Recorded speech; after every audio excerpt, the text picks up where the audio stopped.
Hello everyone, अस्सलाम वालेकुम। कैसे हैं आप सब? आई होप कि आप सब खैरियत से होंगे। अभी सुबह का टाइम है और मैं अपने बेटे अज़ान को किंडरगार्टन छोड़ने जा रही थी। तो उसको भी 1 मंथ ही हुआ है जाते हुए।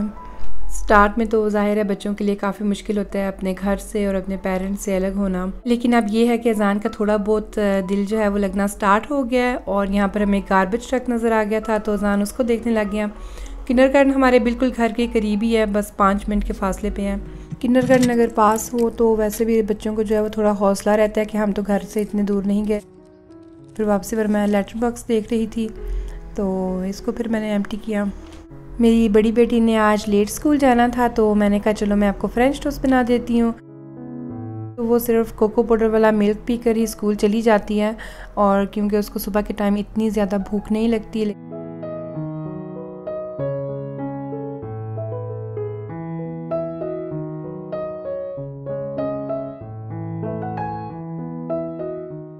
बस फिर हमारे फ्रेंच टोस्ट भी रेडी हो गए थे और इस पर वो शौक़ से नुटेला या स्ट्रॉबेरी वाला जो जैम होता है वो लगा कर खा लेती है।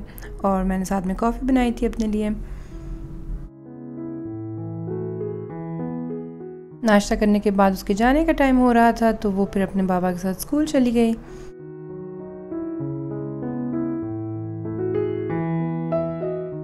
फिर मैं किचन में चली गई। मैंने बर्तन लगाने थे डिश वॉशर में, और यहाँ पे किचन की विंडो से फिर वो ट्रक नज़र आ रहा था गार्बेज उठाने वाला। और ये वीक में 1 से 2 बार आता ही है। और यहाँ पर मेरी छोटी बेटी जो है वो भी विंडो में बैठ के ये देख रही थी, क्योंकि बच्चे जो हैं उनको काफ़ी इंटरेस्टिंग लगता है इस एज में इसके फंक्शन वगैरह देखना। और फिर मेरे बेटे के किंडरगार्टन से अचानक से उसकी टीचर की कॉल आ गई और मैं काफ़ी डर गई। मैंने कहा पता नहीं क्या हो गया, तो उसने बताया कि वो साइकिल चलाते हुए आज गिर गया था और काफ़ी रो रहा है, तो आप उसको आकर ले जाएं। फिर मैं फ़ौरन उसके किंडरगार्टन चली गई और मैंने देखा कि वो रो रहा था और उसके माथे पर उन्होंने कूलिंग पैड रखा हुआ था, क्योंकि काफ़ी स्वेलिंग हुई थी और चोट क्योंकि उसके माथे पर आई थी। तो मैंने कहा चलो मैं उसको हॉस्पिटल एक बार दिखाऊँ डॉक्टर को। शुक्र है अल्लाह का कि ज़्यादा नुकसान नहीं हुआ था, तो डॉक्टर ने सिर्फ 2 दिन रेस्ट करने का बोला था। और यह कि बच्चों की एज ही ऐसी होती है, इनको खेल में इतने बिज़ी होते हैं कि इनका ध्यान नहीं रहता। हॉस्पिटल में काफ़ी ज़्यादा आज रश था और काफ़ी टाइम लग ही गया था। तो हॉस्पिटल से फ़ारिग होकर पास में फिर एक आइसक्रीम शॉप थी, तो वहाँ से मैंने फिर अपने बेटे को आइसक्रीम भी लेकर दी।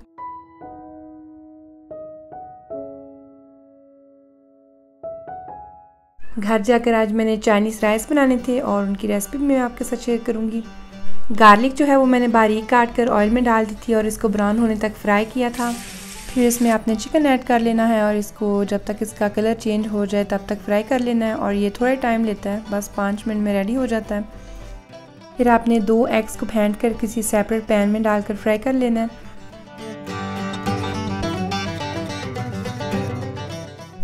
और फिर आपने इसको हिलाते रहना है और किसी कुकिंग स्पून की मदद से इसको बारीक भी कर लेना है।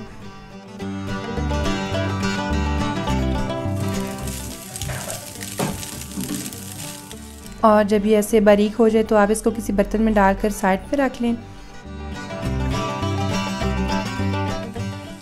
जो हमारा चिकन फ्राई हो रहा था उसमें अब आपने 2 कैरेट्स ऐड करनी है और इनको आप जैसे मर्ज़ी काट लें। मैंने यहाँ पर जूलियन शेप में काट लिया था। इसके साथ ही शिमला मिर्च भी डाल दें और फिर कैबेज यानी कि बंद गोभी जो है उसको भी साथ ही ऐड कर दें, और फिर हम इसको 10 मिनट्स के लिए फ्राई कर लेंगे।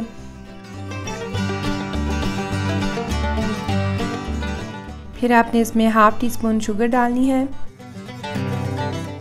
और 1 टीस्पून सॉल्ट जो है वो ऐड करना है। और मुझे बाद में क्योंकि नमक थोड़ा कम लगा था तो मैंने इसमें 1 टीस्पून सॉल्ट और डाल लिया था। फिर आपने 3 कप्स राइस जो हैं वो बॉईल करके इसके अंदर ऐड कर लेने हैं। फिर आप इसको अच्छे से मिक्स कर लें।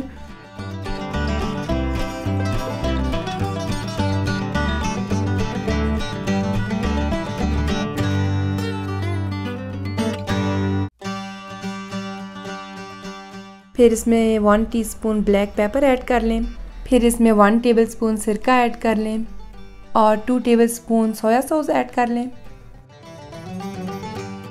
इसको अच्छी तरह से मिक्स करने के बाद जो हमने एग फ्राई किया हुआ था फिर वो इसमें डाल लें। फिर आपने ग्रीन अनियंस को काट कर ऊपर स्प्रिंकल कर लेना है।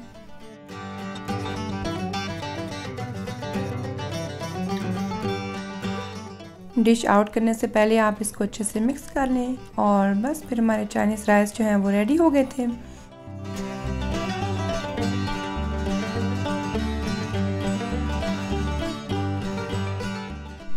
ये ना काफ़ी टेस्टी बने थे, सबको बहुत पसंद आए थे, तो आप भी ज़रूर ट्राई कीजिएगा और ट्राई करके ना मुझे कमेंट्स में ज़रूर बताइएगा कि आपके चाइनीज़ राइस कैसे बने हैं।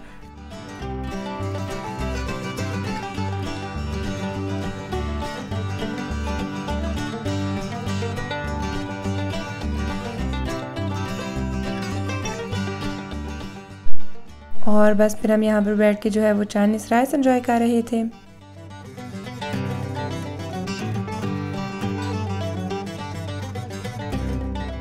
मैंने ना थोड़े से वाइट राइस जो हैं वो बच्चों के लिए निकाल लिए थे, क्योंकि जो छोटे बच्चे हैं वो ज़्यादा वाइट राइस जो है उनको लाइक करते हैं।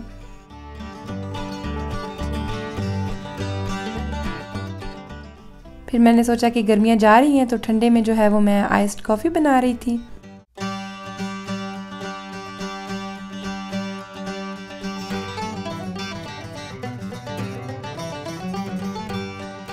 और जब मैं ये बना रही थी ना तो जो मेरी बड़ी बेटी है और उसकी जो फ्रेंड है वो भी मेरे पास ही खड़ी थी। उनको ये इतना मज़े का लग रहा था और वो मेरी हेल्प करना चाह रही थी।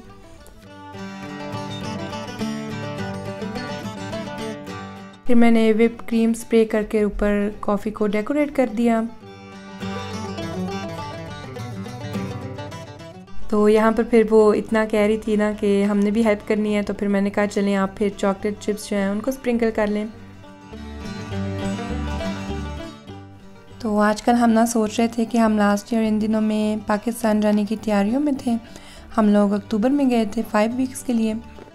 और ये है कि अगर आपको फैमिली के साथ पाकिस्तान ट्रैवल करना हो और 4 से 5 टिकट्स लेनी हो तो आप हर साल जो है वो अफोर्ड नहीं कर सकते।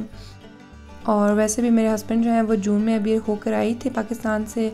उनका 1 से 2 चक्कर जो है साल का लग ही जाता है पाकिस्तान का। तो पाकिस्तान ट्रैवल करने का जो प्रोग्राम है वो हम फिर इंशाल्लाह नेक्स्ट ईयर का बना लेंगे। और अगर आप लास्ट ईयर की पाकिस्तान की वीडियोस देखना चाहते हैं तो नीचे कमेंट्स में ज़रूर बताइएगा, मैं आपके साथ शेयर कर दूंगी नेक्स्ट व्लॉग में। आई होप आपको आज का व्लॉग पसंद आया होगा। लाइक और कमेंट ज़रूर कीजिएगा। फिर मिलते हैं नेक्स्ट व्लॉग में, तब तक के लिए अल्लाह हाफिज़।